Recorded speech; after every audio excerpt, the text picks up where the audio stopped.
lovers, today I'm going to talk about the book that I've read during the first week of January 2015. Ready? Let's get to it. My very first book of the year was French Children Don't Throw Food by Pamela Druckerman.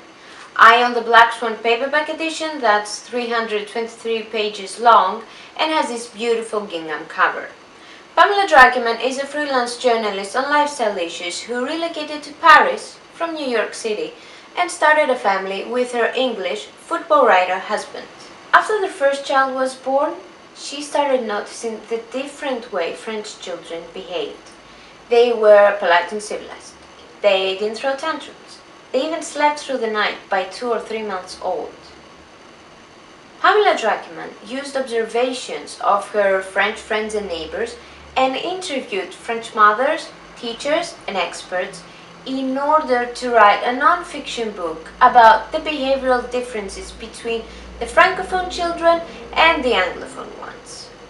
French Children Don't Throw Food is an easy read and funny at times, but it got a tad bit boring and repetitive towards the end.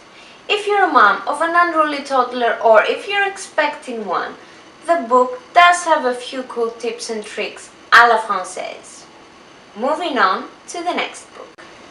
My second read of the year was the overhyped and totally worth it, A Monster Calls by Patrick Ness.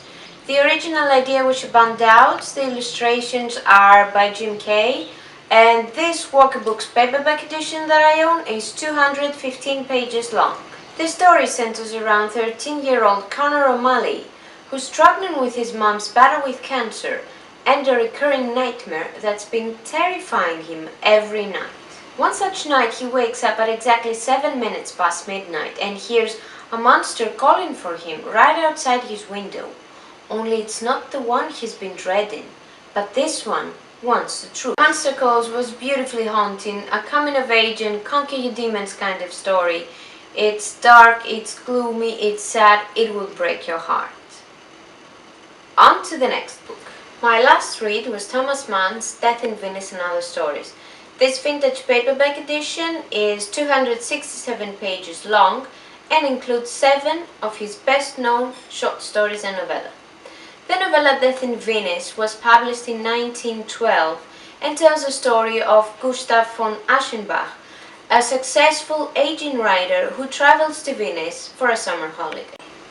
During his stay, he notices an exceptionally beautiful young boy who's there on vacation with his family.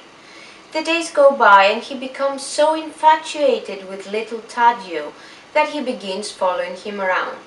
Consumed by his passion, he fails to notice the rumors that circulate the city, causing many of the German and Austrian visitors to flee. You can sort of guess the ending, right? If you haven't had the chance to read any of Thomas Mann's works, this collection might be a good place to start. Be prepared though. This is not an easy read, but his writing is very rich, symbolic, atmospheric, and unique. Have you read any of those books? What did you think? Let me know in the comments below. See you soon.